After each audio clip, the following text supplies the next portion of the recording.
Olá, boa tarde. A Justiça de Santa Catarina condenou um homem por stalkear uma mulher.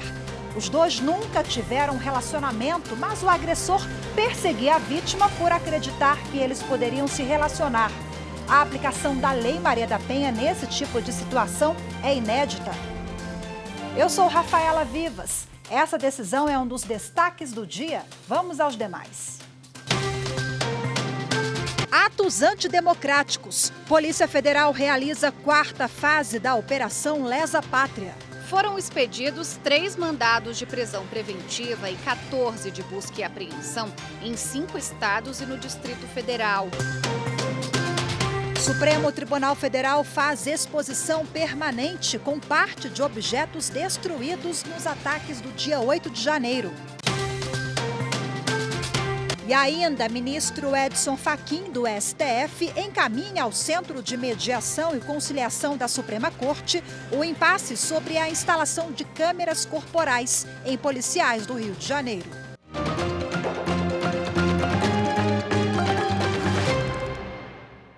O Supremo Tribunal Federal autorizou mais uma fase da Operação Lesa Pátria, que apura a autoria dos atos antidemocráticos contra as sedes dos 3 poderes no dia 8 de janeiro.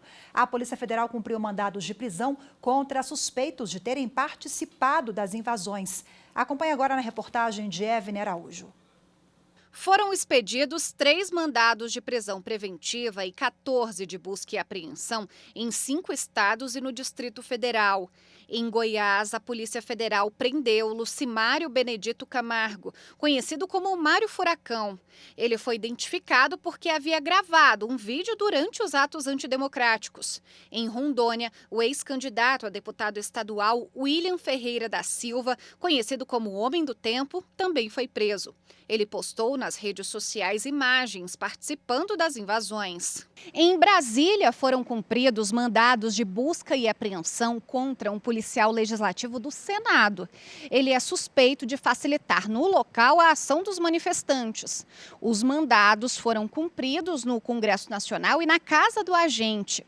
A decisão do Supremo Tribunal Federal, que autorizou a ação, determinou ainda o afastamento do cargo, o recolhimento das armas dele, o bloqueio de bens e a proibição de se aproximar dos prédios do Congresso, do Palácio do Planalto e do STF. Também foi alvo da operação uma advogada que recolheu telefones celulares de investigados. Ela é suspeita de obstrução da justiça.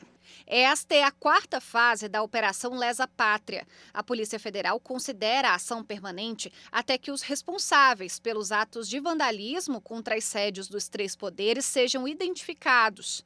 Os crimes são abolição violenta do Estado Democrático de Direito, golpe de Estado, dano qualificado, associação criminosa, incitação ao crime e destruição de bem especialmente protegido.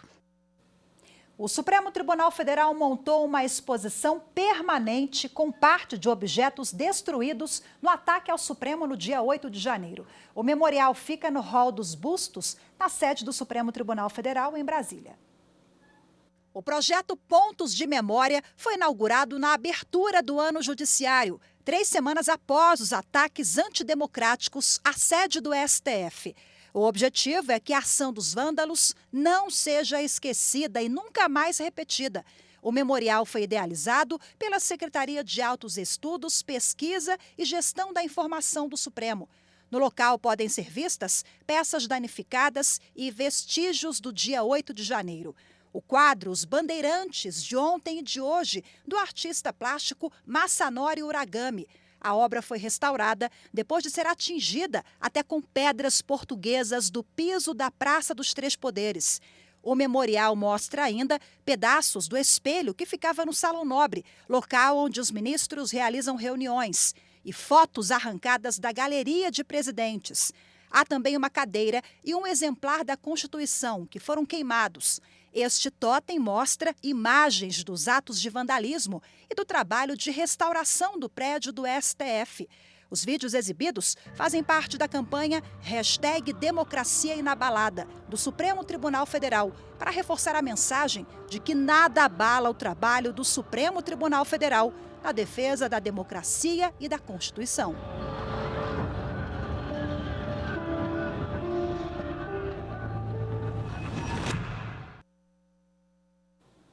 O Ministério Público Federal quer que seja definida a competência da Justiça Federal para processar e julgar integralmente o caso dos 3 participantes na tentativa de atentado com bomba próximo ao aeroporto de Brasília. O fato aconteceu em dezembro do ano passado. Hoje, parte do processo está na Justiça do DF. De acordo com o Ministério Público, os acusados tinham o objetivo de impedir ou dificultar a navegação aérea e efetivamente expuseram a perigo aeronaves. Além disso, tentaram a abolição violenta do Estado Democrático de Direito. As 2 condutas estão previstas no Código Penal e são de natureza federal. O ministro Edson Fachin, do Supremo Tribunal Federal, encaminhou a discussão sobre o uso de câmeras por policiais em operações do Rio de Janeiro para o Centro de Mediação e Conciliação do STF. A reportagem é de Carolina Chaves. A discussão sobre o uso de câmeras por policiais durante as operações nas comunidades cariocas está no processo sobre medidas para a redução da letalidade policial no Rio de Janeiro. O tema será discutido no Centro de Mediação e Conciliação do STF. No ano passado, o ministro Edson Fachin determinou que o governo carioca apresentasse um cronograma de instalação das câmeras. Mas o Estado alegou dificuldades e que não tem previsão para instalar as câmeras nas fardas e viaturas. Mas o Partido Socialista Brasileiro, PSB, pediu ao STF para que reitere a ordem e aplique o prazo de 15 dias corridos para que a determinação seja cumprida. O Centro de Mediação e Conciliação do STF foi criado em 2020 para buscar soluções consensuais de processos que tramitam na Corte. A convocação pode ser feita pela presidência do tribunal ou pelo relator em qualquer fase do processo. Ao encaminhar o impasse para o Centro de Mediação e Conciliação do STF, o ministro Edson Fachin entendeu que o encontro não afasta a responsabilidade do Estado no cumprimento da decisão já tomada pelo STF. Para o ministro, a conciliação vai permitir esclarecer o alcance do pedido feito pelo partido e verificar as dificuldades alegadas pelo Estado. As partes devem apresentar até o dia 10 deste mês os representantes que vão participar da mediação. Neste domingo, dia 5, vão ser realizadas as primeiras eleições suplementares de 2023. Eleitoras e eleitores das cidades de Viseu, no Pará, e Palhano, no Ceará, voltam às urnas para eleger prefeitos e vice-prefeitos. Outros 6 municípios dos estados do Rio Grande do Sul, Rio Grande do Norte e Goiás vão ter novas eleições, mas serão realizadas em 5 de março. As eleições suplementares ocorrem quando uma decisão da Justiça Eleitoral resulta em indeferimento de registro, cassação do diploma ou perda de mandato. Os vencedores vão comandar as prefeituras até o dia 31 de dezembro de 2024. Veja a seguir, a Justiça de Santa Catarina condenou um homem por violência contra a mulher em um caso de amor platônico. Assunto para o próximo bloco. Continue com a gente.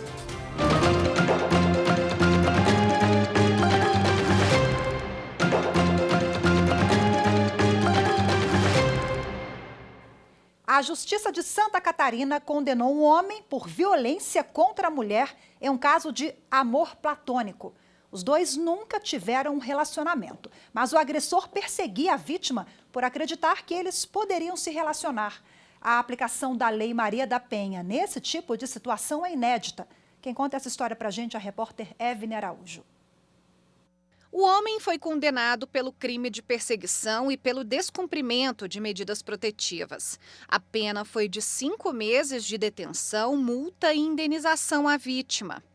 O acusado e a vítima tiveram certa proximidade na época de faculdade. Se afastaram e, depois de muito tempo, voltaram a ter contato nas redes sociais. Com isso, ele passou a nutrir grande expectativa de ter um relacionamento amoroso com a mulher, mesmo sendo rejeitado, e chegou a se mudar para um apartamento ao lado do dela.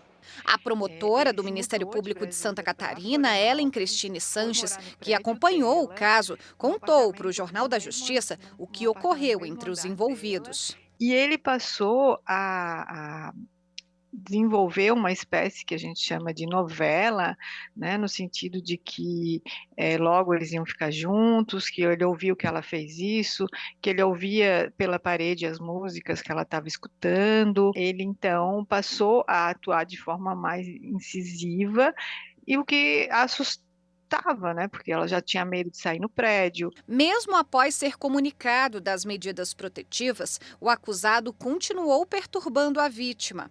O que o homem fez tem um nome, stalking, um termo em inglês que significa uma violência na qual o sujeito invade repetidamente a privacidade da pessoa, causando medo, coação e desrespeito à liberdade dela.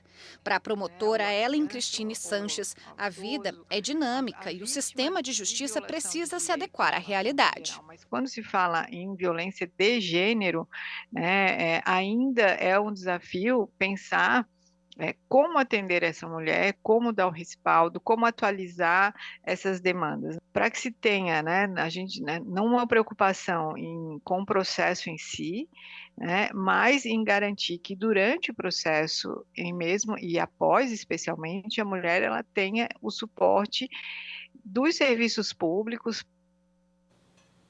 E sobre esse assunto, a repórter Evelyn Araújo conversou com a advogada criminalista Marília Brambila.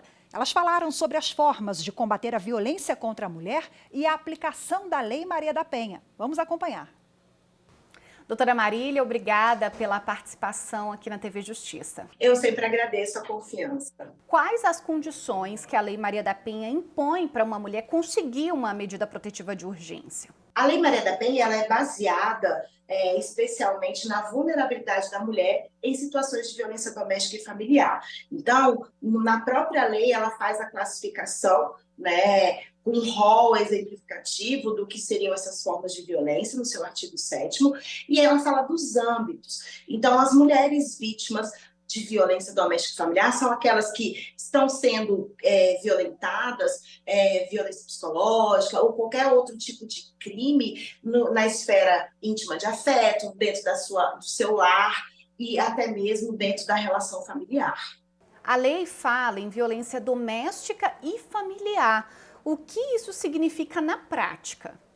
Significa que tem que existir um elo entre a vulnerabilidade da condição de ser mulher e os âmbitos. Ou seja, tem que ser movido pela coabitação, as pessoas têm que coabitarem, ou as pessoas devem estar dentro do mesmo elo familiar, cunhado com cunhado, pessoas que consideram-se aparentadas ou relações íntimas de afeto. Essa última, Evelyn, ela pode ter uma interpretação um pouco estendida, como nós vemos aí em algumas oportunidades. Então, a relação íntima de afeto pode ser considerada, como foi considerada nessa decisão, um amor platônico. As pessoas não se conheciam, mas versa sobre esse amor, sobre essa suposta relação, mesmo que ela não tenha acontecido. E mais, onde essa mulher está na condição de vulnerabilidade sendo perseguida. Quando a gente fala em violência contra a mulher, a gente logo imagina agressão. Quais os outros tipos de violência que existem? As violências, elas seguem até a espiral que a doutora Alice Bianchini trazia, que veio até numa prova do Enem, ou seja, ela começa com uma violência psicológica, formas de manipulação, de constrangimento, o controle, me manda a localização, e ela vai evoluindo, ela passa xingamentos, depois passa-se efetivamente para a violência física, retorna-se para o momento que nós falamos de lua de mel, ou seja, aquele agressor se mostra arrependido, e logo em seguida começa novamente essa progressividade. Infelizmente, o que nós estamos vivendo pode acontecer, inclusive, feminicídio. O número de feminicídios no Brasil ainda assusta. Medidas protetivas de urgência previnem esse tipo de crime? O que a senhora considera de mais importante na efetividade de concretizar essas medidas protetivas?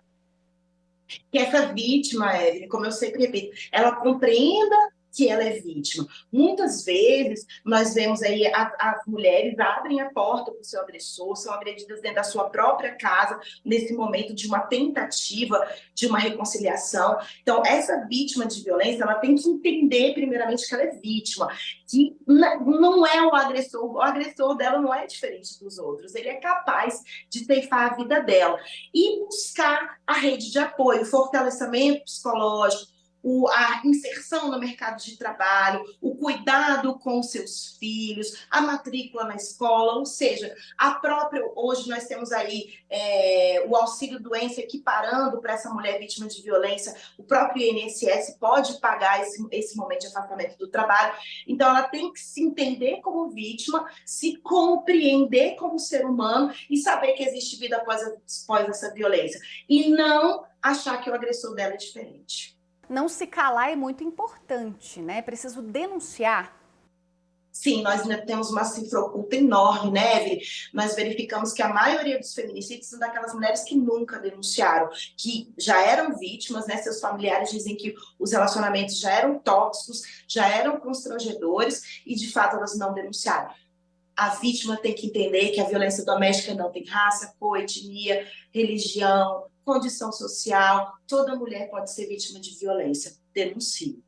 Doutora Marília, muito obrigada pela entrevista. Eu que agradeço. Veja a seguir, frentista agredido por cliente e assediado por empregador será indenizado. Os detalhes em instantes, voltamos já.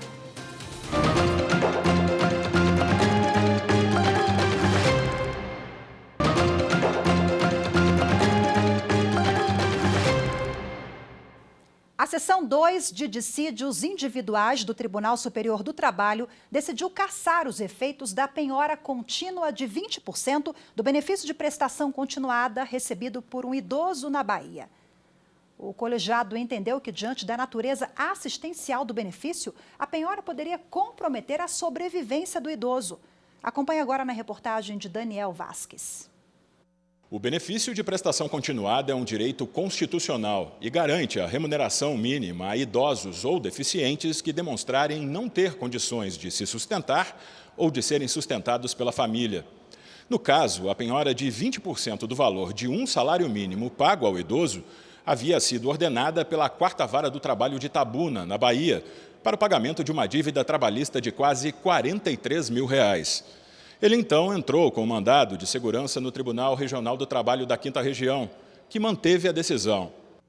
O TRT entendeu que o percentual da penhora estaria dentro dos parâmetros legais fixados pelo Código de Processo Civil de 2015 e que a verba executada, referente a créditos trabalhistas, tem também natureza alimentar. O idoso recorreu ao Tribunal Superior do Trabalho. O relator do processo, na seção 2 de dissídios individuais, foi o ministro Evandro Valadão. Ele considerou que, pela natureza assistencial do benefício, a penhora poderia comprometer a própria sobrevivência do aposentado, violando o mínimo existencial.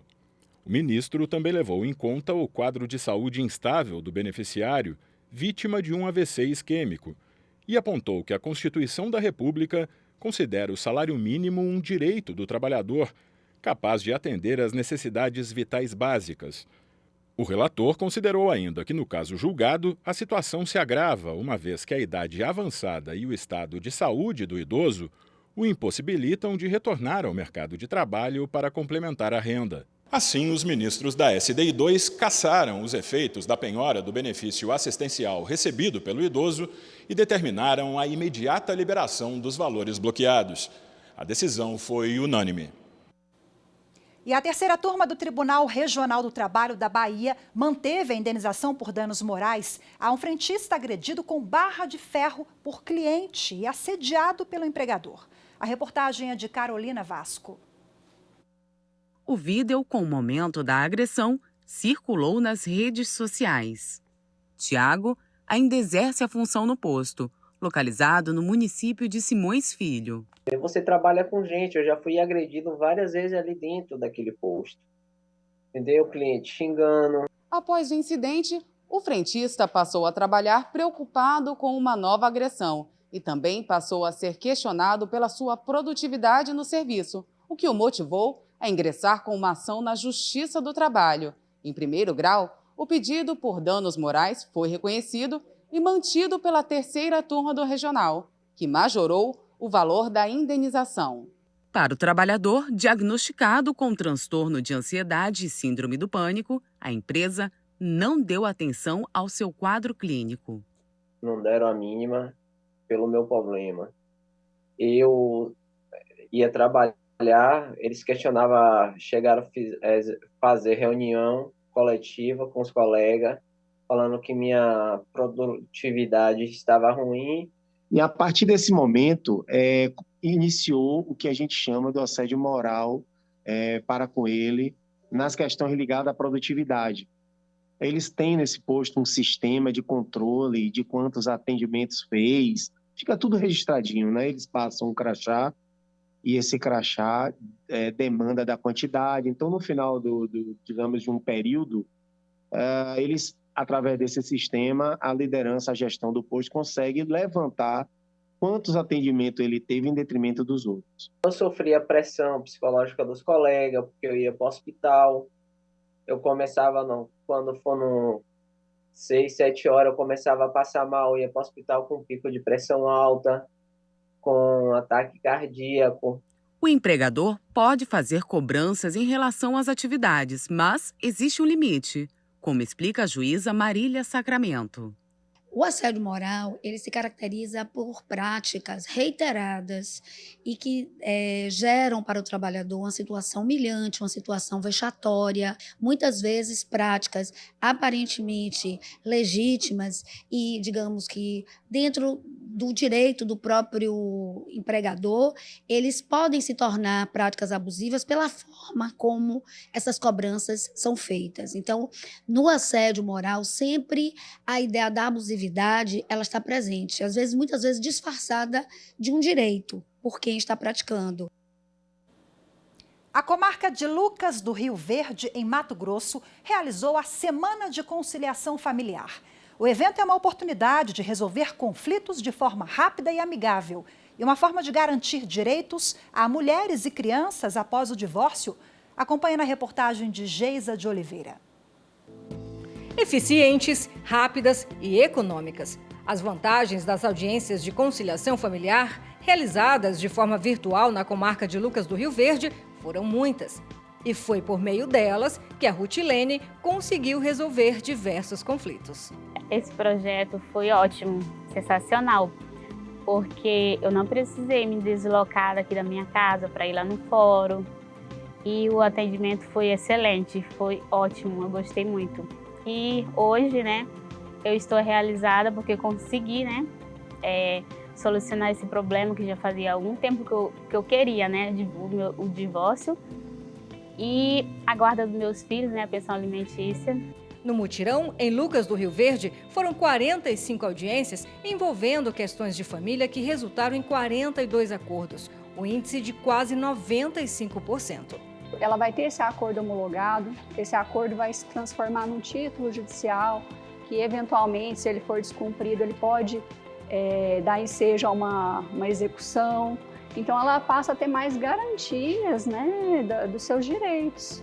Quando essa solução é construída a partir do diálogo, da escuta do outro, então, além de haver a pacificação, que é o mais importante, mas há também a prevenção de novos conflitos, porque a tendência é que as partes respeitem mais uma decisão que foi construída por elas do que uma decisão que foi imposta pelo Poder Judiciário.